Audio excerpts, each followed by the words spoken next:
it is my deepest honor to welcome Dr. Rachel Buckley, who I consider a great friend and a great colleague. Rachel has an illustrious career that started in Melbourne, where she got her PhD at the University of Melbourne in 2015. She's now on the faculty at Harvard Medical School in neurology and at Mass General, and does work at the Martino Center. And her work has really opened up a whole new conversation in thinking about sex differences in risk and resilience to Alzheimer's disease, which is the focus of her talk today. She's trained as a cognitive neuroscientist. She has gotten every award under the sun, including most recently the K99 R00 Pathway to Independence. And she's been just a huge thought leader in this space, in the Alzheimer's disease space, to really encourage both clinicians and scientists to think about the role of sex and gender in how the disease presents differently, in how the base rates of who's getting the disease and at what time point and why. So she's really bringing this lens into both the medical and research communities in a really powerful way, and is, quite frankly, just changing the discussion on this disease. And I think it's going to pay dividends for the research community in a really, really important way. So thank you, Rachel, for speaking. I also want to point out that Rachel is really sort of a founding member of the Women's Brain Health Initiative, and has been developing really cool ideas about how to do a massive study thinking about tracking women across the longitudinal menopause project, so across the menopausal transition. And once launched, I think that's going to also really transform what we understand about how the brain ages in later in life, by really sort of moving the dial back to midlife and understanding this. Traditionally, this endocrine transition state is really a neurological transition state that can tell us about a whole host of later life conditions. So without further ado, I will cede the floor to the main act, Dr. Rachel Buckley. Thank you so much for being here. It's such a pleasure to be involved in such a wonderful series, and I want to extend a huge thank you not only to Emily, Dr. Jacobs, a really close friend of mine, but to the whole Women's Brain Health Initiative group. You're all some of the most exciting scientists out there, particularly women in science, which is so encouraging and inspiring for me, and certainly the trainees that I work with every day. So today I will be focusing a lot on Alzheimer's disease, as Emily mentioned. I have been very interested in this particular area for a long time, very much so in this idea of sex differences. So women do seem to have a higher risk of dementia, but I actually want to pose a bit of a dual way of thinking about this question. Are women in fact vulnerable, or are they showing resilience? So we'll start out with the classical scenario of Alzheimer's disease. We currently think of women as being at greater risk of dementia on the whole. So of all of those dementia patients currently in the United States, 2/3 of those are women. One of the really prevalent or really sort of common arguments is that women just live longer. They simply have a greater chance of progressing to dementia. Because they last longer than men. But in fact, one of our studies, and actually quite a few others, suggests that that's not the full story. And in fact, even after adjusting for men dying earlier, or there being different reasons for dying earlier, such as cardiovascular related events that are much more likely in men, women still show greater rates of mortality with dementia. And so this really sort of begs the question of, okay, there might be some sort of societal and longevity related differences between men and women, but could there be also a biological sort of vein running through this vulnerability to dementia argument? And I think one of the more striking examples, at least for me, when I was first embarking in this area, was the fact that there seems to be a very unique and very interesting intersection between sex and the ApoE4 allele. So the ApoE4 allele is the genetic risk factor for the sporadic case of dementia. And what we have found time and again is that women who carry the E4 allele, whether they carry one or two alleles, so one or two copies, they show higher rates of progression to dementia relative to men.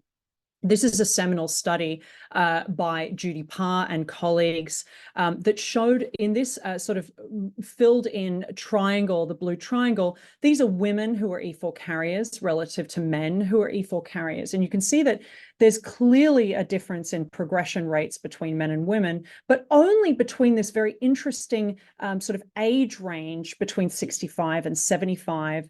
And I don't want to sort of belabor the point too much because that's not really the focus of this particular talk, but this age range is really fascinating to me, because if we think of the duration of Alzheimer's disease from its very, very beginning sort of emergence of amyloid all the way to the diagnosis of a dementia, that's about 20 to 30 years.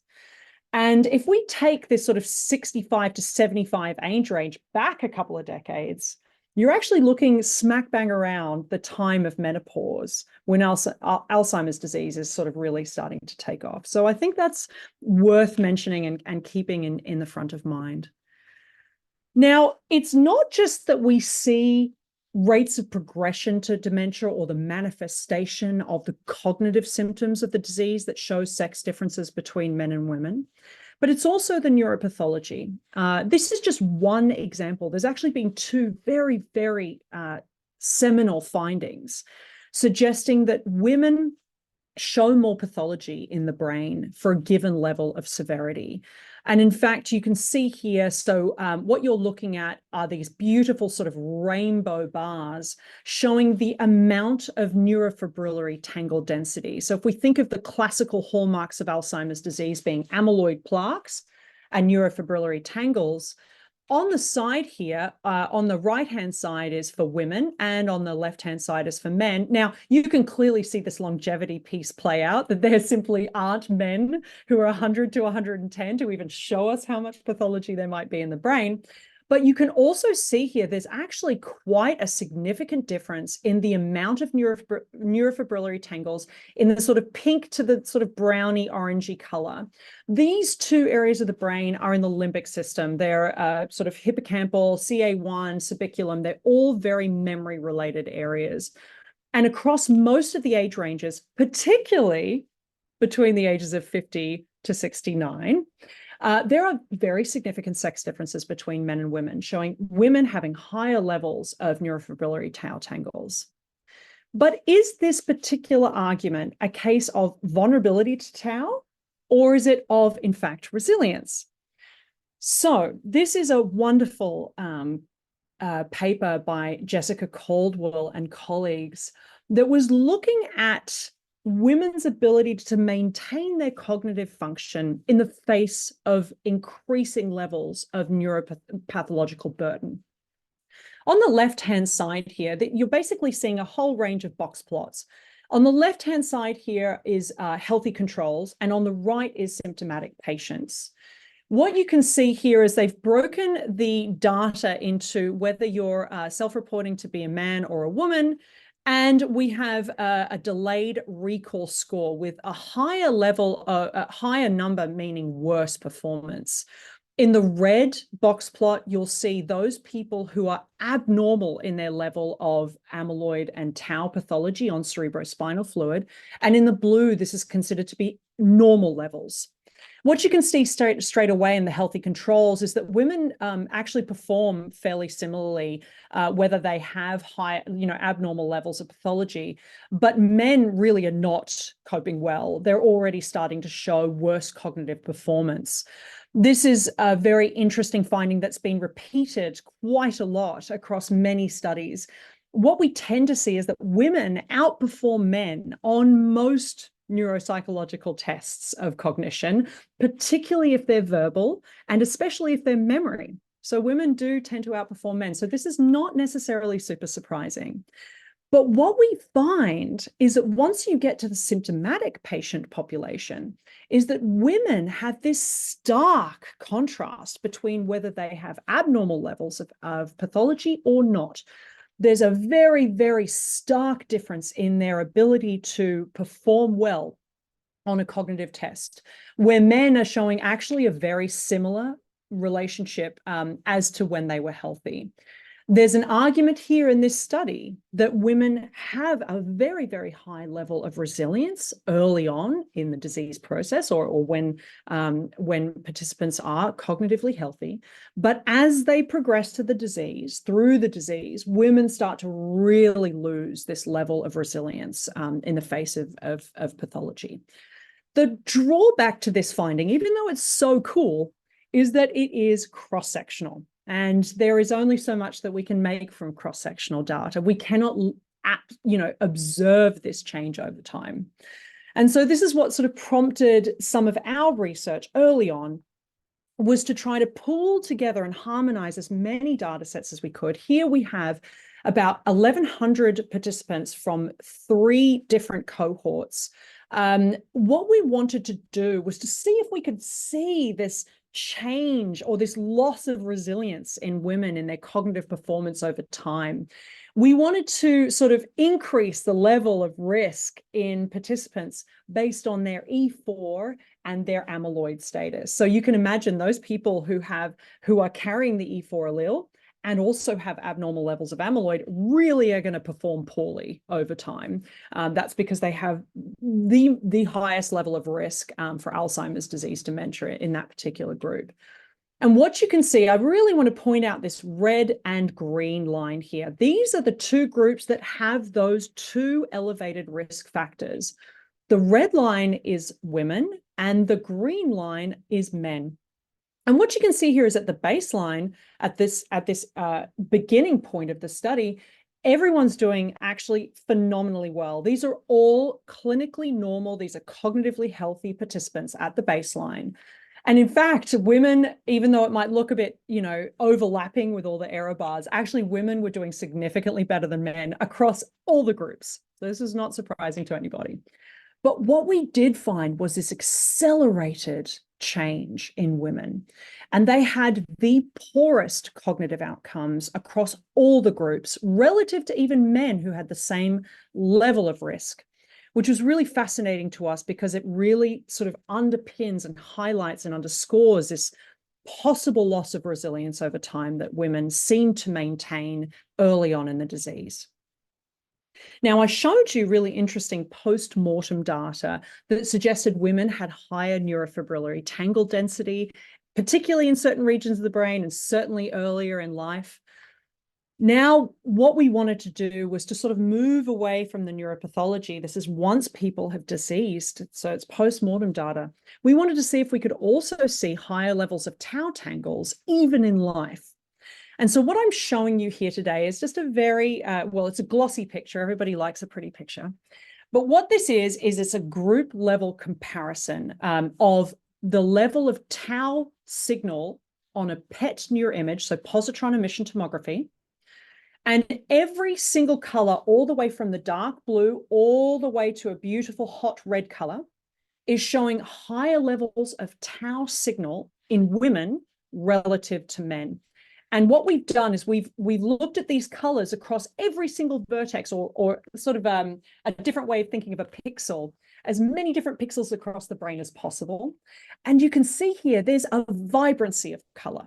We had assumed, based on the evidence from post-mortem data, that we might see sort of in the limbic system, maybe just in the hippocampal, maybe just in the subiculum area, we might just see the sex differences. And you can see, I don't know if you imagine a baseball glove, and the thumb area, that's sort of the area inside that thumb is the hippocampus, right? And so you can see on that very bottom left-hand corner, inside that thumb, there's a little tiny red patch there. That is the area we would normally imagine there to be sex differences.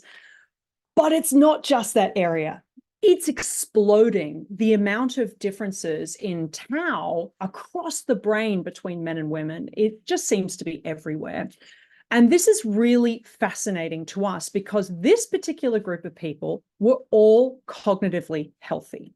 So how can that be that women have such higher levels of tau and still be cognitively healthy? Well, this is another sort of examination of the resilience idea that we wanted to see, can women with higher levels of tau really hold on to their cognitive performance over time? Or do they also seem to show some sort of changing level of resilience as they go along? And what you can see in these plots is a similar kind of plot to what I showed you before, sort of showing change in cognitive performance over time. I've also included in here sort of the messiness of real life data. So you can see how people perform cognitively over time. You can see it's just always a mess. There's always a lot of heterogeneity. But the thing I really wanted to point out here, we have 3 different panels of levels of tau. On the very left-hand side, this is very low levels of tau. And between men and women, they're both performing great. They're across time doing really well. This is what you would imagine, that if you don't have a huge amount of tau, you should be performing fairly consistently across time. And in fact, when you get to the middle level, middle panel, that is a middling level, a second tertile worth of tau. We increase it up a notch a little bit, and men and women still are performing very, very well. By the time you get to equal high levels of tau, if we equalize the amount of tau in both men and women, granted, of course, women tend to show higher levels of tau, but if we make men and women as equal as possible on levels of tau in the brain, women seem to do more poorly. And you can see what I term a waterfall plot. I don't know if anybody else has termed it that, but I love to call it that. You can see this waterfall effect. Women seeming to really sort of show this this accelerated pattern of decline over time, where men seem to be holding on as much as possible. Now, I'm happy to qualify that at the end of the talk, because we do need to think about things like survivor bias. But suffice to say, it is an interesting sort of natural experiment of what happens when individuals have higher levels of tau. Now, it's not just, so the picture, that beautiful picture that I showed you of the brain before, that was just a snapshot in time. That was just cross-sectional data. And I really do fully subscribe to the idea that we get the most out of knowing what's happening over time, because it's really within the individual how they seem to be progressing. That's, I think, the strongest evidence to suggest that there might be something biological going on under the hood. So here, what I wanted to show you was some really fascinating unpublished data that my amazing postdoc, Dr. Gillian Coughlin, has been working on over the last while. What we wanted to see was, okay, women might tend to have high levels of tau if you just do a cross-section, but what happens to them over time? And is this driven by higher levels of amyloid? The reason we were interested in amyloid is because amyloid and ApoE4 share a very common sort of association with one another. If you're an E4 carrier, you're going to show higher levels of amyloid. And we know that higher levels of amyloid are associated with a sort of a knock-on effect of a whole bunch of pathological issues. Increasing tau is just one, but also brain atrophy, glucose metabolism issues. We also see changes in cognition. So there's a lot of different things associated post an elevated level of amyloid. And what we see is that what you're seeing here is 4 different cohorts. We didn't want to just look in one study. I never like to do that. If I can, I try to look at multiple studies to see if we can replicate. And here you can see 4 different studies. On the left-hand side of each panel are those people who have lower levels of amyloid, and on the right are those people who have what we would consider to be abnormal levels of amyloid at the baseline. And then in the red line, we have women, and on the blue line, we have men. In the cases of each left-hand panel, there's really no differences in change in tau over time. This is just one region of tau. You can see fused tau, SUVR, written here. That's just a fusiform. That's just one region right inside that sort of that thumb area of the baseball mitt. And what you can see here, nothing really to report home about on the left-hand side, but once you get to this higher level of amyloid, women seem to be showing a faster rate of increase in tau over time relative to men. This is fascinating because to me, it provides some of the first evidence to suggest that it's not just that women, there's some kind of survivor bias or some other kind of, artifact driving higher levels in women. There might be something biological going on there. But it may not, again, be a case of vulnerability. This is an interesting study by Rick Ossenkoppeler and colleagues based in Amsterdam, who were really interested in the idea of, okay, women, they assumed, after seeing so many different studies now, not just ours, showing that women have higher levels of tau, they wanted to say, okay, all right, they might have higher levels of tau, but are they performing fairly well given that amount of tau? And one thing they were really interested was looking at brain resilience. They wanted to look at how thick and juicy your cortices were, given a level of amyloid you might have, level of tau you might have in your brain. And what they did was they looked across the entire brain and they compared men and women on their level of juicy cortices relative to the amount of tau that they had in their brain. And what you can see here is all these purple regions was showing these areas had thicker cortices in women relative to men, even though the amount of tau remained constant. Now, suffice to say, you can see here at the bottom, there's a little sort of color bar. The dark purple indicates just a weak effect, right? So this is not something that necessarily is going to replicate in all cohorts, but I think it's a really fascinating suggestion that even though women have higher levels of tau, there could be elements of resilience there. And the fact that they are able to remain cognitively healthy with such high levels of tau begs the question of to what extent are they showing elements of resilience? So I just wanted to sort of end off this part of the talk by giving my sort of snapshot of what I think the hypothetical progression of Alzheimer's disease might be by sex. So what I didn't show you today, because I wanted to sort of spend a little bit more time on Q&A because it's always fun having a discussion with everyone. What I didn't show you today, and you'll just have to believe me, is that we have looked at thousands and thousands and thousands of amyloid scans.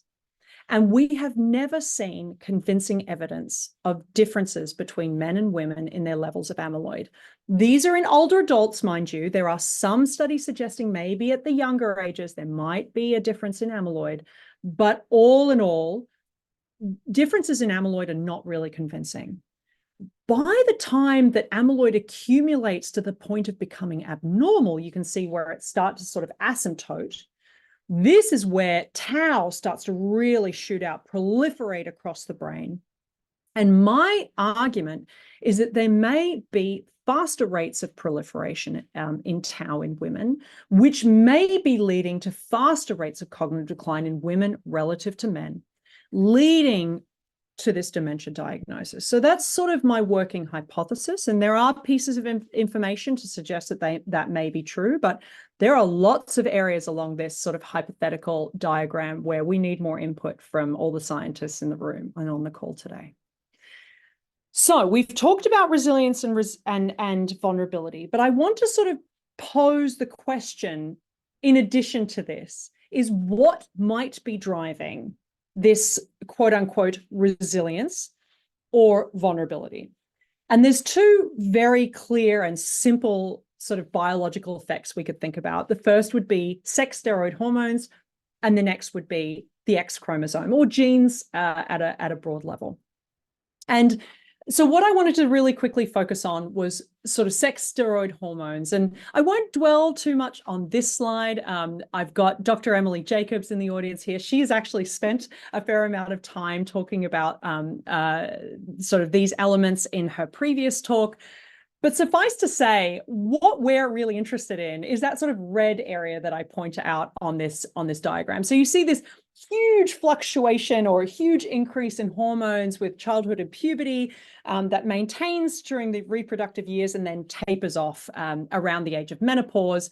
we tend to look at most of our studies at that time when everything is lower pretty much in women. So estradiol, progesterone, estrone, testosterone, with men sort of showing the slow tapering off of testosterone over time. And here I wanted to also point out that it's not just testosterone and estrogen and estradiol and other things like that, but there's also something called sex hormone binding globulin. And that is a really fascinating area. I'm not going to focus too much on that today, but suffice to say that we've actually seen some really interesting associations with SHBG and risk for Alzheimer's disease too. And I'm happy to talk about that in the Q&A. Unfortunately, we don't have a huge amount of time to talk about it today in the slides. But what I wanted to sort of like open up people's thoughts about is this idea of the menopause transition and how that may be associated with the genesis of Alzheimer's disease, particularly the neuropathology. So I was talking to you before about, cast your mind back to that intersection, that plot showing women who are E4 carriers show the greatest risk between 65 and 75. If you take that back a couple of decades, that's sort of smack bang around menopause time. And so what I wanted to do is sort of present some of the data showing that there may actually be some interesting pieces of evidence to suggest menopause is a nexus that needs further investigation. So what I'm showing you here is Dr. Lisa Mosconi's lab. This is the first study that they ever reported. They followed this up actually a few different times with some other work. I really strongly recommend you having a look at it. But what they did was they took a whole group of women. In this particular study, it was actually small. It was just sort of preliminary evidence, but they've increased that sample now. And what they did was they did PET neuroimaging, MRI, FDG. They did a whole bunch of different neuroimaging, and they wanted to simply see, how do women, as they go through menopause, differ from age-matched men in their sort of level of signal on amyloid or glucose metabolism or volumetric amounts of both gray and white matter? And what you can see here is 3 different groups. The top group is this asymptomatic perimenopausal women. These are women sort of not really going through menopause. I haven't really noticed anything yet. Then we've got perimenopausal, so women who are noticing irregular periods and they're starting to have symptoms. And then finally, menopausal women, so women who have not experienced menses for longer than 12 months. And what they showed here, this is, you know how I said there's no convincing evidence of an amyloid difference? This is something that goes against that. And I do want to highlight that because it is very interesting. What they started to see is that there are greater and greater levels of difference in the amount of amyloid burden across the cortex in women as they go through transition. So this is just cross-sectional data. So this is 3 different groups of women, but it is higher levels of amyloid relative to men. And these are very young participants. We're talking 50s here. So signal is going to be a bit of an issue, but suffice to say, you can see a consistent increasing level of amyloid as you go through these groups. We thought this was fascinating and decided to go to the Framingham Heart Study, where Dr. Sudha Seshadri and a few other colleagues had started to image hundreds and hundreds of people from the Framingham Heart Study who are at a similar age range, maybe a little bit older. They're about in their sort of mid-50s to mid-60s. And we thought, wouldn't it be incredible to look at the amount of amyloid and tau in their brains on PET imaging and compare those women who self-reported as postmenopausal, so they hadn't had a period in longer than a year, versus those women who were still either premenopausal or going through irregular periods. And we wanted to compare these groups relative to age-matched men, just like Dr. Mosconi did. And here, what I wanted to look at was tau burden. We did see some weak effects of amyloid, but tau was where it was at, just like we've seen many times before. You can see here between the 2 groups and the premenopausal groups, the age-matched men and the women are very, very similar in their levels of tau. Once you get to postmenopause, however, women are showing higher levels of tau burden relative to men. Now, there wasn't a huge amount more we could do with this work. in the sense that we did have some information on hormone therapy use. We did have some information on surgical history, but those numbers were actually fairly small. Ever since the Women's Health Initiative came out, hormone therapy use prescription has really declined. And so being able to assess that in an observational study is somewhat limited. There was some suggestion that those women who had had surgical history may have the higher levels of tau, but again, it was very, very small numbers.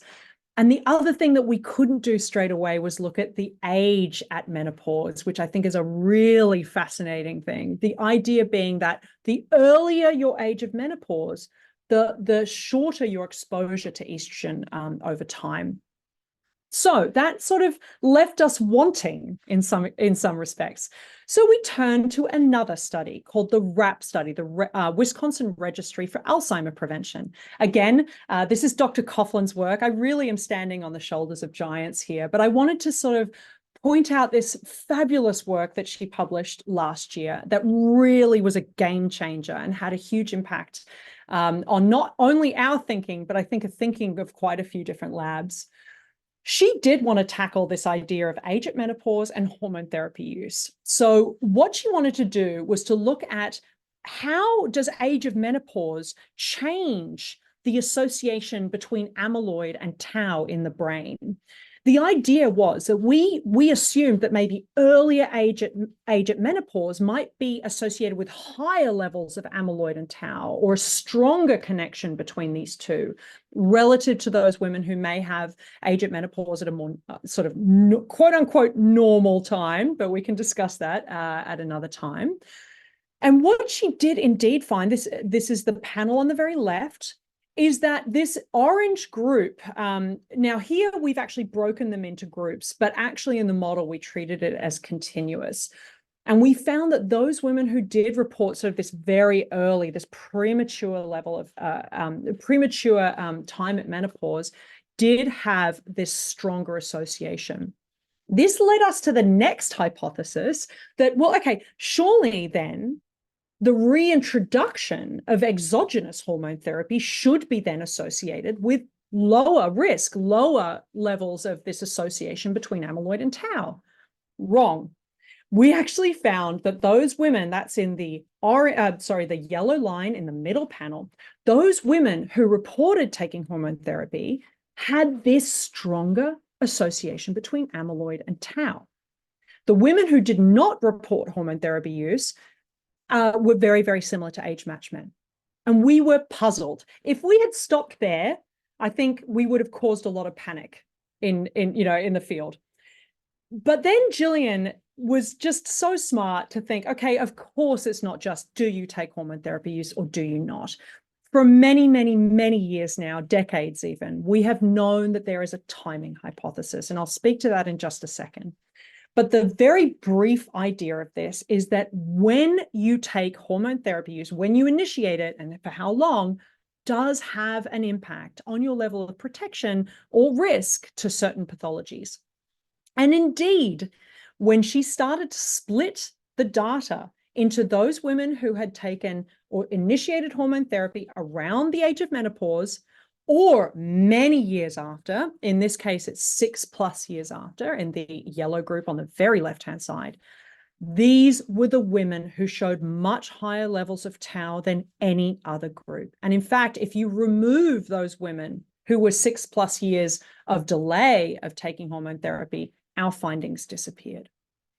So is this idea of reintroducing estrogen a really good one? Is there a window of opportunity that is important to take into account?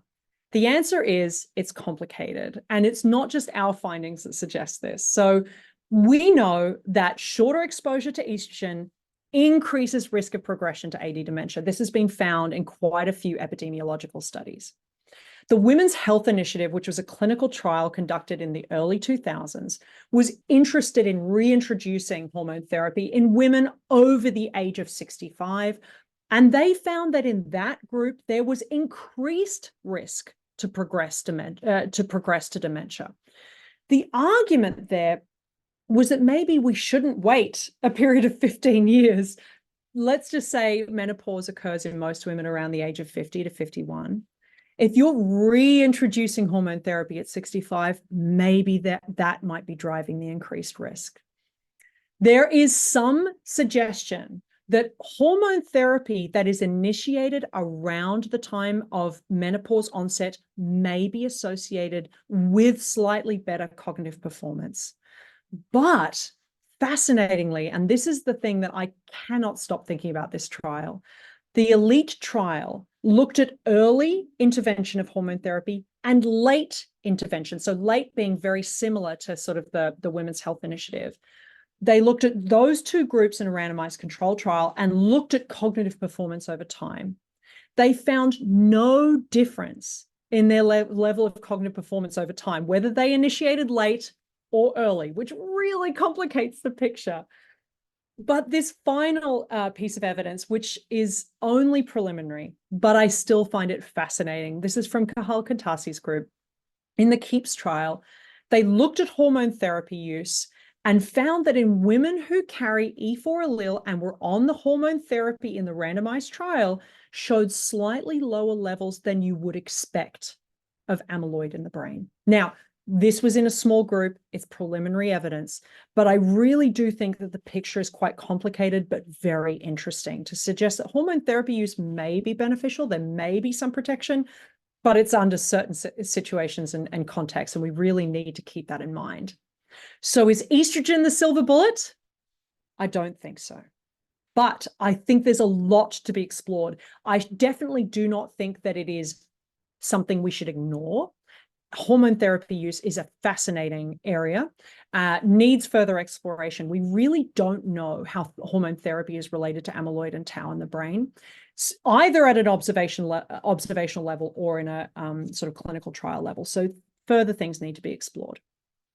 But I want to turn to the other side now, the genes. Now, women are fascinating because across every single sort of area of the world, it doesn't really matter where you're looking, women live longer. This is a well-known, well-established finding. And in fact, and was little known to me until I started looking at deaths due to dementia, women also live longer with dementia. This is found across many studies. Women live up to 2 times longer with dementia than men. So there really is this, and I just want to give credit where credit is due. Dr. Dina Jubal has put me onto this slide. I just absolutely love it. So I want to give credit there. But I think there's just this wonderful story of resilience at a very, very broad level. So what might be driving something like this extended longevity? So there's a wonderful story about the X. And I think we need to sort of stop for a moment and walk our way through it. So women get 2 X's, men only get 1. They get 1 from their mother, and women get 1 from their mother and their father.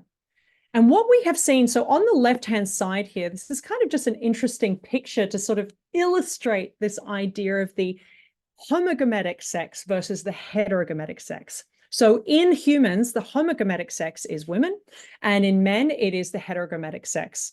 On the right-hand side, where all the dots are located, basically, you'll see that these dots are indicating where the heterogametic sex dies earlier.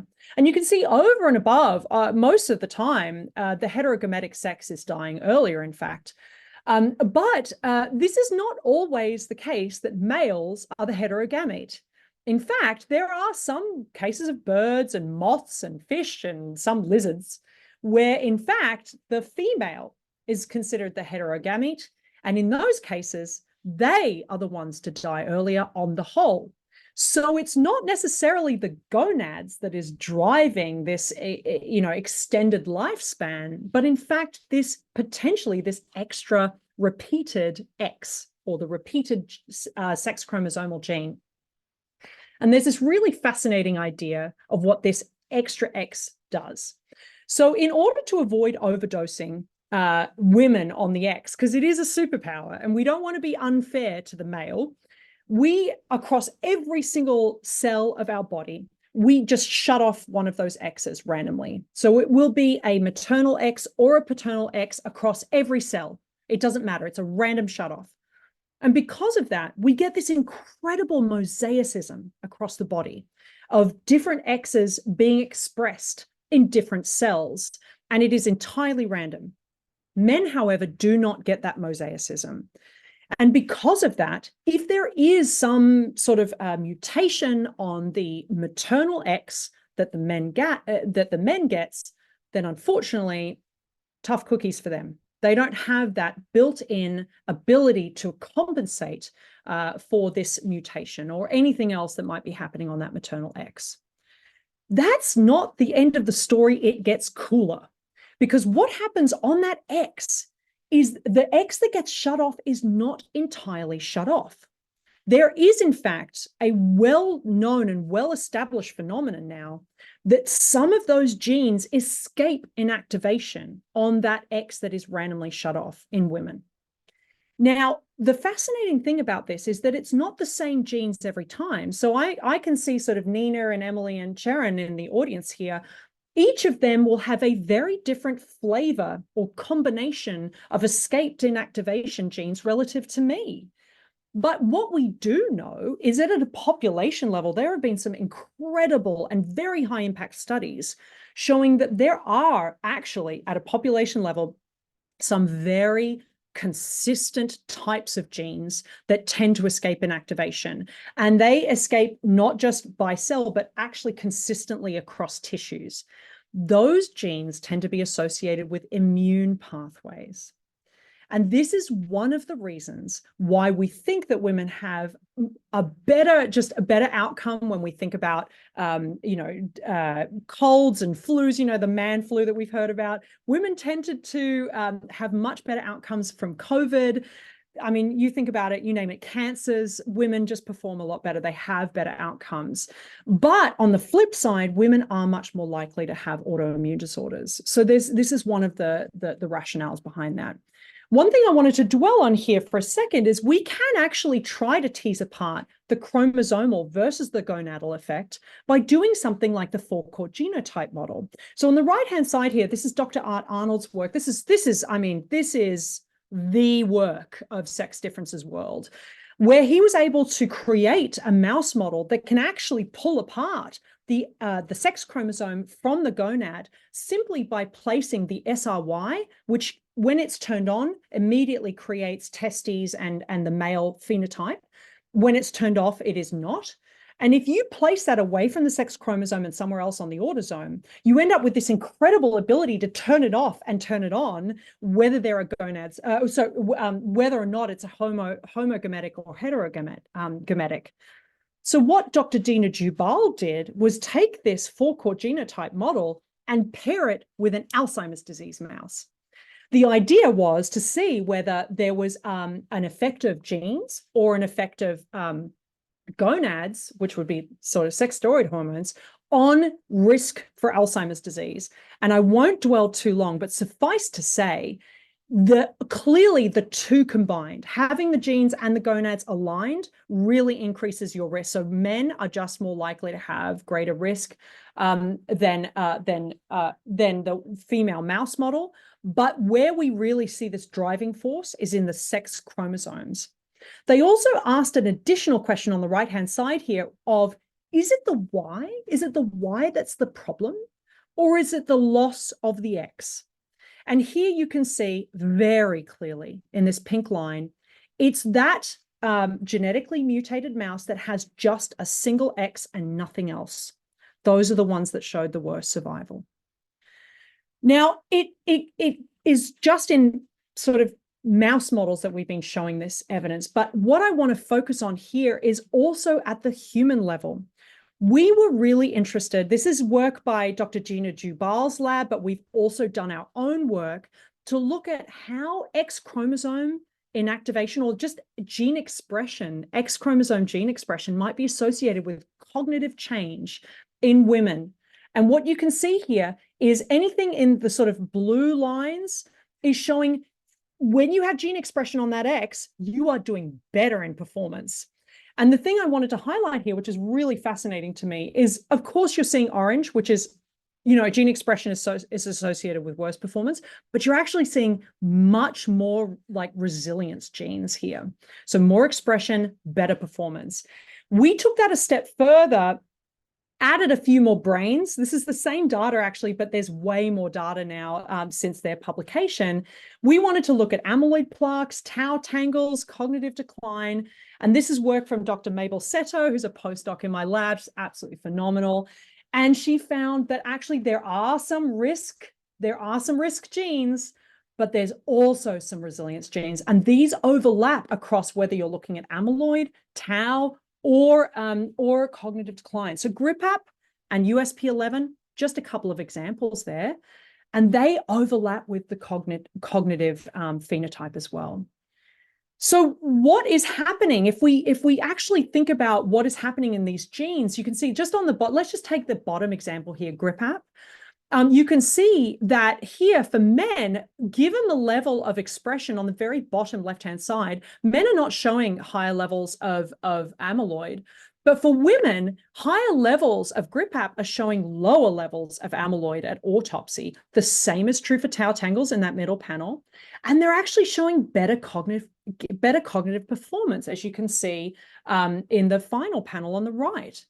We know that GRIPAP is associated with regulation of AMPA receptors, endosomal recycling. There really is more we need to explore here, though. We are just scratching the surface. And if anybody wants to join forces and keep looking at this area, we need to do it. I wanted to just sort of end off with a final sort of piece of data here, that it's not just the sex chromosomes. This is work we've done in collaboration with Vanderbilt, looking across the autosome. We simply wanted to look at amyloid plaques, tau tangles, and cognition again, and just see, are there sex differences in association with gene expression anywhere and these outcomes? And yes, across 25,000 different genes, women are 3.5 times more likely to show differences or like really strong associations with between gene and outcome, more than men. And 9% of these 25,000 genes are sex specific. Just fascinating to me. So I wanted to sort of pull this all together for a second and highlight this argument of, yes, I think it's genes, and yes, I think it's hormones. I think the two go hand in hand. And there are so many things that are implicated by both of these mechanisms. We're talking about greater metabolic syndrome risk, post-menopause, disrupted sleep, poor mood, cardiovascular risk goes through the roof. Hormone therapy use becomes, a salient factor. And we know that the immune system and neuroinflammation is implicated in sort of this genetic profile. And so I think it begs the point of, how do these sort of all combine? And I wanted to end off with another Women's Brain Health Initiative scientist, Dr. Caitlin Castelletto's work. She does phenomenal work. And what she's interested in is going beyond what I've done, which is very simplistic. She wants to look at how the model works at a very sort of sophisticated level. She wants to see how tau and amyloid and microglial activation, let's think of this as the inflammation marker, that how these differ between men and women. And what she's found is that, in fact, yes, there seems to be different pathways for inflammation to input and have a say in the level of neuropathological risk in women, but not in men, or differently in men. So it's just a fascinating area to explore, and so much more needs to be done. And I wanted to end off by sort of addressing the elephants in the room and saying, yes, there is still survival bias that needs to be acknowledged. Women still live longer than men. And simply by virtue of recruitment, we have these biases inherently involved in our observational studies, and we need to recognize that. We still actually don't know how sex and ApoE4 interact with each other to impact risk. This is something that people are starting to scratch the surface on, but there's still much more that needs to be known. Inflammation. Inflammation is so hard to study, but it's going to be, I think, one of the keys to understanding drivers of sex differences in Alzheimer's disease risk. Is it resilience? Is it susceptibility? I hope that you leave this talk still not being sure, because I definitely am not, and there's so much more to explore. And we have not, and I have not really understood or taken into consideration the gendered component, the structural determinants of health that can have a huge impact, both on the biology, but also just simply on the risk. And I would be remiss to ignore the impacts of race and ethnicity. Just one simple example of this is that menopause symptoms and menopause onset are very, very different by culture. And finally, I'd like to just thank every single person. This is just the very, very brief list. There's actually many, many more people to thank for all the work that has been done looking into this space. I'd like to thank my funding sources, NIA and Alzheimer's Association. You guys rock.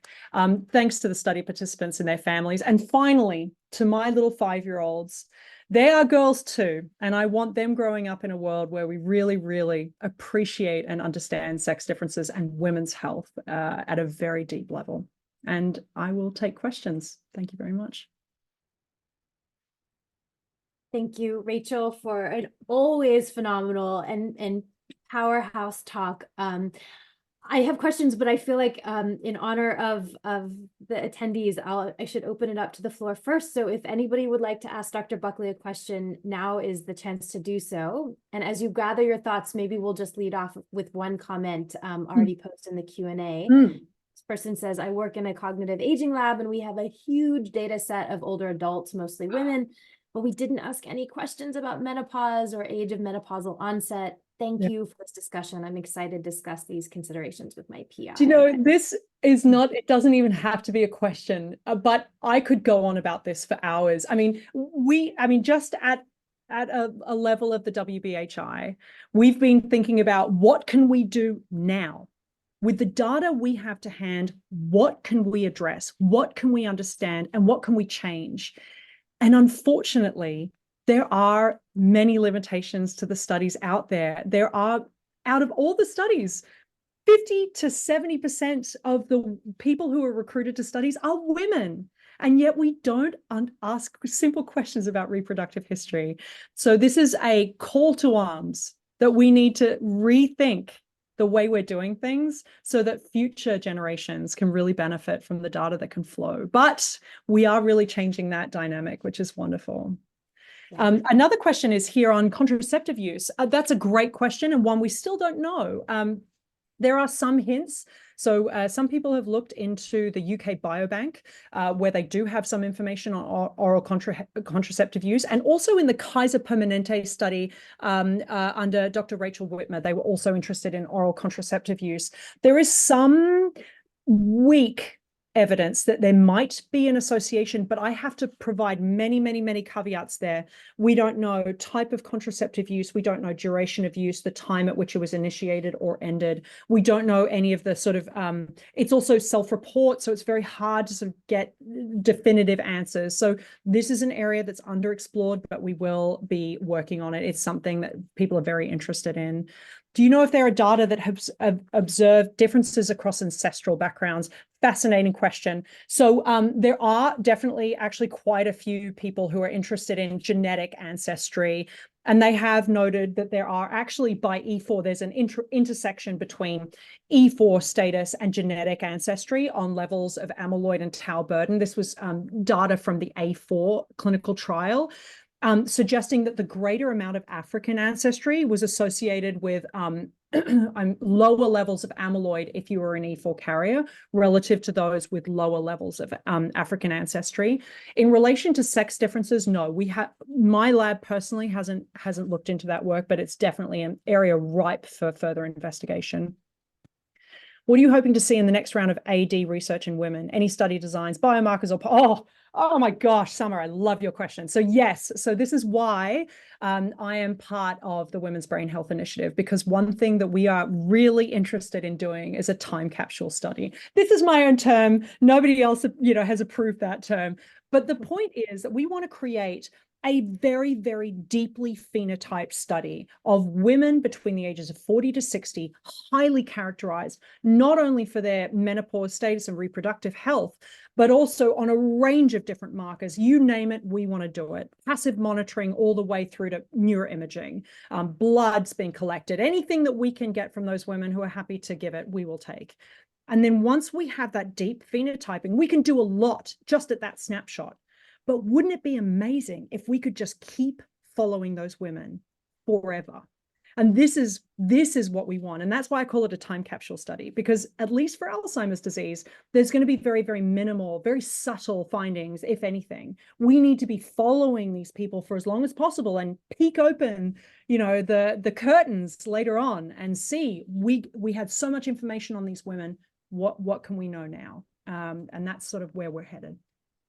I love how this discussion has really, oh, and there's one more. So let's let Ellen have the last 2 minutes. Okay, I'm curious about your thoughts about the magnitude of sex differences in tau accumulation and how it relates to clinical trials. Oh, yeah. Do you think there should be a reason to like, yeah. Okay, so this is fascinating. And I only have a few minutes. I would love to speak on this topic a little longer. Suffice to say, I wrote last year with Dr. Jessica Gong and Dr. Mark Singleton a paper or just a call to arms that we need to be really sex disaggregating clinical trial data so that we can really fully understand whether women are responding. Now, I'm biased. I talk about AD related therapeutics, but you could say this across the board. There are so many examples where we have found post hoc that a particular, successful trial actually only benefited men. But in this particular AD case, yes, I do think we need to be really speculating and really be very, not critical in the negative sense, but really critiquing what clinical trials are telling us about therapeutic advantage or benefit to a participant pool and how that might be disaggregated by sex, because already there have been a couple of examples where we think there might be an impact or a beneficial effect on men, not necessarily in women, but we don't know enough about the sexes at the baseline to make any assumption on that. Is it because the women are not having a positive outcome because of their hormone status or their, the genetic component, or is it because they have higher levels of tau and that is simply driving what's going on? So I think more needs to be done. Do we have any comments on effects of HT on transgenders? This is an incredible question. And I would, and this is actually a question I am asked every single time I give a talk. I was waiting for it. And you know what? I would love people to join my team and start to look at this because there is not enough known. Part of this is because so far the cohorts just don't exist. I'm a secondary data analysis person. And if there were, data sets out there, we would be looking at them. But what we need is more people and more passion to gather this data so that we can actually look into it. So thank you for that question. And I don't know if we have any more time. Well, I know the questions keep coming, and this is what always happens with Dr. Buckley's talks, because she's just an absolute stargun supernova, as I like to say. I will say, let's hold the questions, but maintain the energy and enthusiasm. And, if I may allow questions to be directed directly to Dr. Buckley, we can carry this conversation offline. Thank you to the 85 of you who attended today's lecture, and to those of you who are still sticking around. I love that this discussion was really thinking about what can we do now with the data that's in hand. And I think and just to sort of summarize, we can really use standardized, harmonized questionnaires. So look for the WBHI working group to release a way to capture these questions so we can start to pull data across data sets. But then there's also the question of what do we need to do moving forward, which is really generating the new data that's been missing for so long. So thank you, Dr. Buckley, for giving us real insight into what's happening both in the lab and in the clinic. We've hopefully sent around a link to your paper, which came out just 11 months ago today, and has already had such a big impact on the field and really sort of setting the conversation forward. Thank you to everybody attending.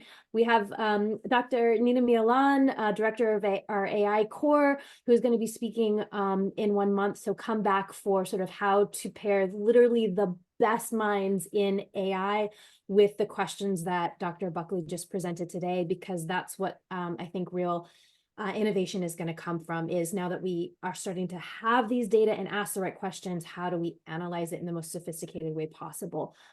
Okay, Thank you, everybody, and most of all, Dr. Buckley. Thanks Thank very you much. so much. Wonderful talk. See you all. Bye. Bye.